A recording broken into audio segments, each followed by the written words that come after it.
The silent priority alert came through at 2:47 in the afternoon.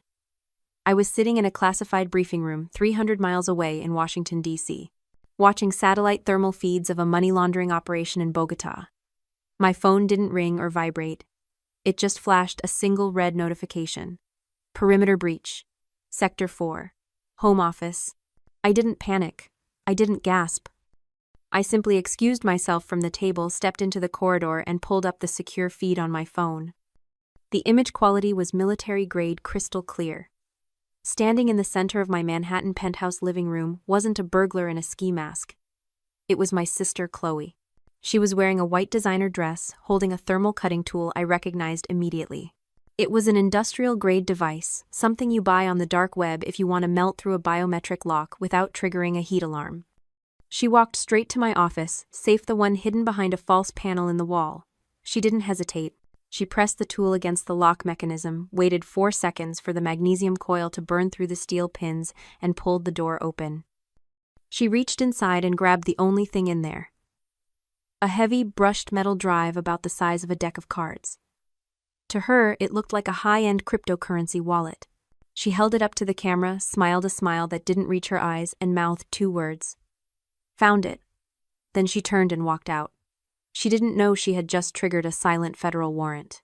She didn't know that the device she was holding wasn't a wallet, it was a ledger.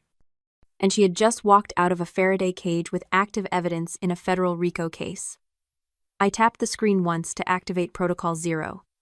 Then I walked back into the briefing room to grab my jacket. Drop a comment and let me know where you're listening from right now. I'd love to know who is part of our community of silent warriors. I didn't call her. I didn't text my parents. I simply walked down to the garage, got into my government-issued black SUV, and started the drive north toward the Hamptons. Chloe's engagement party was starting in 3 hours. The GPS estimated I'd arrive right as they were serving the champagne. As I merged onto the highway, I initiated a silent tag on the drive. A small red dot appeared on my dashboard map, moving steadily east on the Long Island Expressway. She was bringing the evidence directly to the party. Driving has always been when I do my best thinking. The hum of the tires on the asphalt, the sterile interior of the car, it centers me. To my family, I was Grace, the boring IT consultant, the one who fixed their Wi-Fi and stared at spreadsheets all day. They didn't know about the badge in my glove box. They didn't know that my boring consulting trips were actually extraction operations or forensic audits of cartel banks. They saw what they wanted to see. A quiet, plain woman in sensible shoes who didn't have Chloe's sparkle or charisma. But silence isn't weakness, it's training. I learned that a long time ago. When you grow up as the invisible child, the one who is always overlooked in favor of the golden sibling, you learn to blend into the walls. You learn to watch. You learn that if you don't make a sound, people will reveal who they really are right in front of you because they don't think you're important enough to hide from. I spent 18 years perfecting the art of being a ghost in my own home. I learned how to walk without creaking the floorboards, how to listen to conversations through closed doors, how to read the micro-expressions that betrayed a lie before it was even spoken. The Secret Service just refined what my family had already taught me. They taught me how to weaponize that invisibility, how to be the person in the room that nobody remembers, so you can be the one who sees everything. My family thought my silence was submission. They didn't realize it was surveillance. I checked the tracker again. The dot had stopped moving. It was parked at the estate in East Hampton, my parents' summer house, the venue for tonight's festivities. I could picture the scene perfectly. White tents on the lawn, an open bar serving vintage champagne, my mother Angela fluttering around in pastels, making sure every napkin was folded just so. My father Richard holding court with his scotch, talking loudly about market trends he didn't understand. And Chloe, the star of the show, glowing in the center of it all, probably telling everyone how she'd saved the day by finding the funds for the deposit. They had no idea what was coming down the driveway. I called my deputy director. I didn't ask for permission. I didn't ask for help. I gave a situation report. Asset compromised. Location confirmed. Requesting tactical intercept.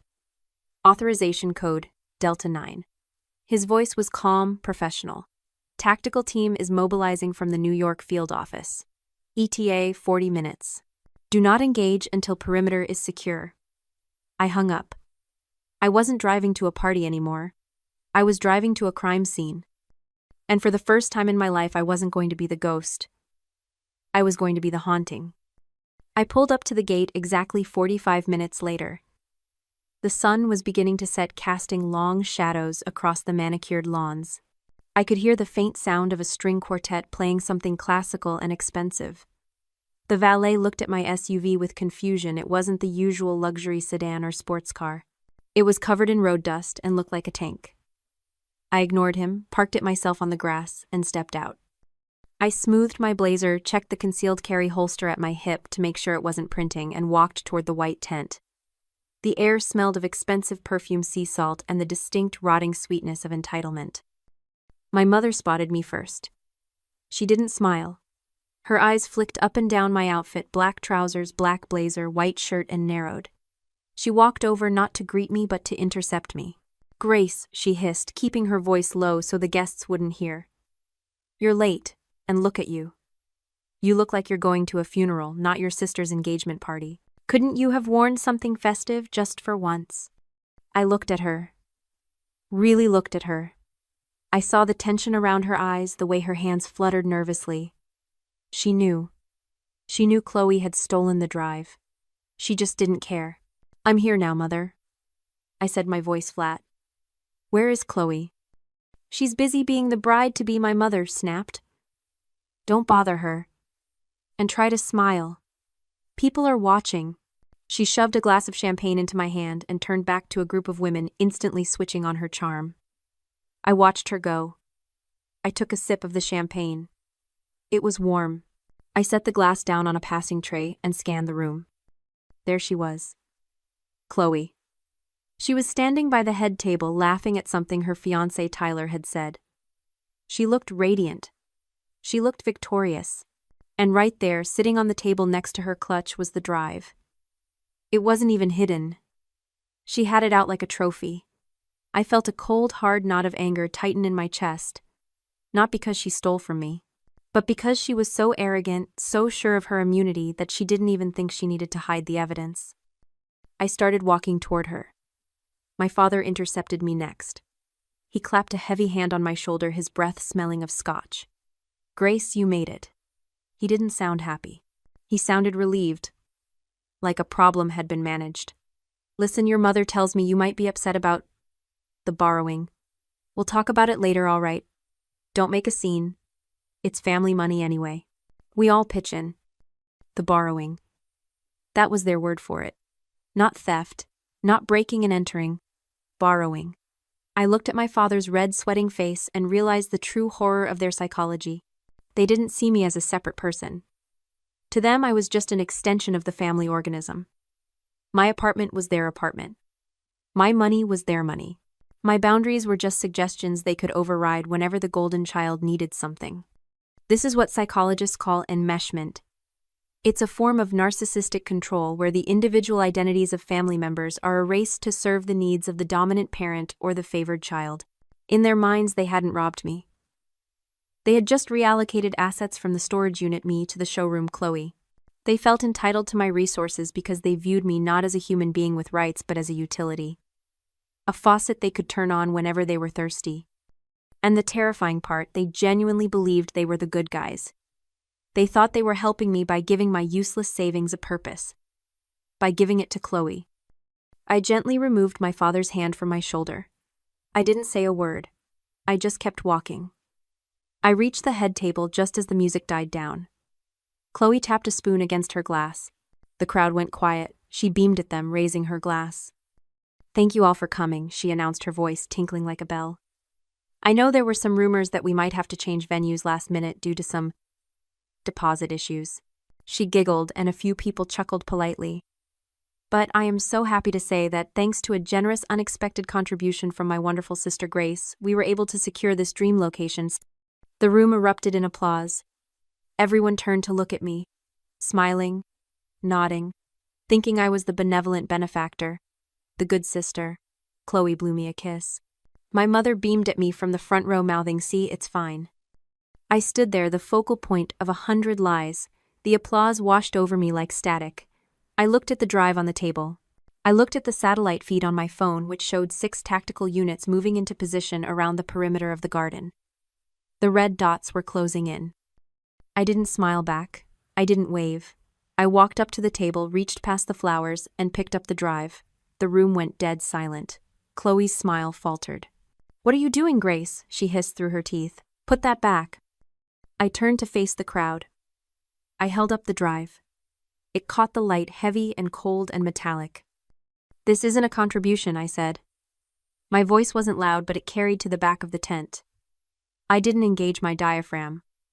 I engaged my command voice. The voice I used when I was briefing the Joint Chiefs. The voice that didn't ask for attention but demanded compliance. "This is federal evidence," I said. "And you have exactly 10 seconds to explain why you removed it from a secured facility before the people outside come in here and ask you themselves." Chloe laughed. A nervous, high-pitched sound. "Oh my God, Grace. You're so dramatic. It's just a Bitcoin wallet. Mom said it was just old crypto stuff you weren't using. Stop trying to ruin my night." I placed my phone on the table next to the cake. I tapped the screen to mirror the display onto the large monitors that had been set up for the slideshow. Suddenly, the photos of Chloe and Tyler as children disappeared. They were replaced by a live thermal feed of the estate we were sitting in. The guests gasped. You could see the heat signatures of the guests in the tent, warm clusters of red and orange. But around the edges, moving through the hedges, moving toward the tent flaps, were cold blue shapes. Uniform shapes, moving with precision. "That's not a Bitcoin wallet, Chloe," I said. "That drive contains the decryption keys for the Sinaloa cartel's North American laundering network. It was seized in a raid 3 days ago. It is currently the single most tracked object on the eastern seaboard." The color drained from her face. My parents stood up, knocking over their chairs. Richard was shouting now. "Grace, turn that off. What the hell is wrong with you? You're scaring people." I ignored him. I looked straight at my sister.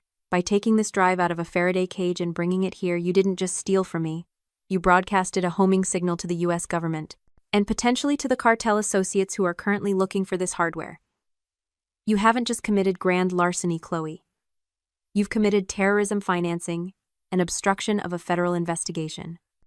The air left the room. It was a vacuum. Nobody moved. Nobody breathed. The reality of what I was saying slammed into them. This wasn't a family squabble. This wasn't drama. This was real. "But we just wanted the money," Chloe whispered. Her voice was trembling. Mom said you wouldn't mind." I looked at my mother. She was clutching her pearls, staring at me with pure hatred. "You did this," she spat. "You brought this danger into our house. You set her up." I shook my head. "No, Mother. I didn't set her up. I just stopped protecting her from reality. And reality has a way of crashing the party." I tapped my earpiece. A gesture none of them had ever seen me do. "Protocol 0 is active. Suspect is in custody of the asset. Proceed." The lights in the tent cut out. For a second there was total darkness, then the sound of flashbangs detonating in the garden. Boom, boom, boom. White light flooded the tent, blinding and disorienting. Guests screamed and dropped to the floor. The canvas walls of the tent were sliced open. Tactical teams in full-body armor poured in laser sights, cutting through the smoke. Federal agents, get down, get down. It was chaos. Expensive crystals shattered. Tables were overturned. People were scrambling, crawling under tablecloths, sobbing. I stood still. My hands were visible, held away from my body. I was the only person in the room who wasn't panicking. I watched my father, the man who had ruled our family with an iron fist of disapproval, cower under the buffet table, covering his head with a linen napkin. Agents swarmed the head table. Chloe tried to run. It was a pathetic attempt. She scrambled backward, tripping over her train, and tried to shove the drive into a floral arrangement. A tactical officer tackled her. The image was visceral. The influencer in her $5,000 engagement dress, face pressed into the grass, zip ties being cinched around her wrists. "Get off her," my mother screamed, trying to pull the officer away. "That's my daughter, you can't do this." "Do you know who we are?" Another agent grabbed my mother and forced her back. "Ma'am, step back or you will be detained." The lead agent walked into the center of the tent. Agent Miller. I knew him well. We had worked the Bogota case together. He saw me standing there. He didn't smile. He walked over his rifle, lowered but ready.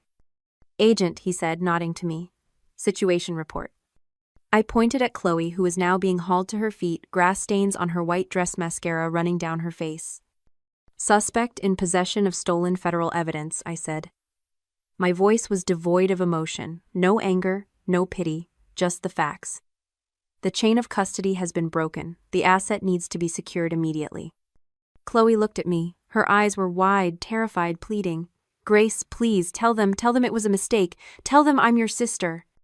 I looked at her. I looked at my parents, who were watching me with a mixture of horror and expectation, waiting for me to fix it.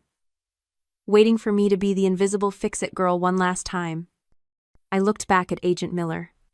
I don't have a sister, I said. Process her. They dragged her away. The screaming didn't stop until they closed the doors of the armored van. The aftermath was a slow-motion car crash. The engagement was called off the next morning. Tyler released a statement distancing himself from the criminal activities of his former fiancée. The influencer brand Chloe had spent 5 years building became toxic overnight. Sponsorships were pulled. Her accounts were flooded with comments not of admiration but of schadenfreude. My parents were indicted for conspiracy. The text messages on Chloe's phone were damning. They hadn't just known about the theft, they had encouraged it. They had texted her the layout of my apartment. They had told her to take whatever you find. Grace won't do anything. They were facing 5 to 10 years. The estate in the Hamptons was seized by the state for asset forfeiture investigations. I didn't visit them. I didn't go to the arraignment. I was promoted 3 weeks later. My clearance was raised to the highest level for recovering the asset and dismantling the domestic arm of the laundering network. I went back to the empty family home one last time before the state put the locks on. It was silent. The furniture was gone. The memories were just dust motes dancing in the light. I stood in the living room where I had spent so many years trying to be good, trying to be quiet, trying to be worthy of love that was never going to come. I left my key on the counter. I drove back to the city. That night, sitting in my penthouse, I received a letter. It was from the Federal Detention Center. Chloe's handwriting. I didn't open it. I walked to the fireplace, struck a match, and watched the envelope curl into black ash. I realized then that I hadn't just survived. I had evolved.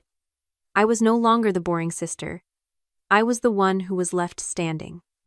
You cannot save someone who is addicted to their own destruction. That's the final lesson. If I had tried to save her, if I had covered for her one more time, I would have become an accessory to her crimes. I would have lost my career, my freedom, and my self-respect. I would have burned down my own life to keep her warm for another 10 minutes. Sometimes love isn't about holding on. It's about letting go of the rope before you get pulled over the cliff. Have you ever had to let someone hit rock bottom because you knew saving them would destroy you? Tell me your story in the comments below. And if you want to see more stories of justice served cold, make sure to follow.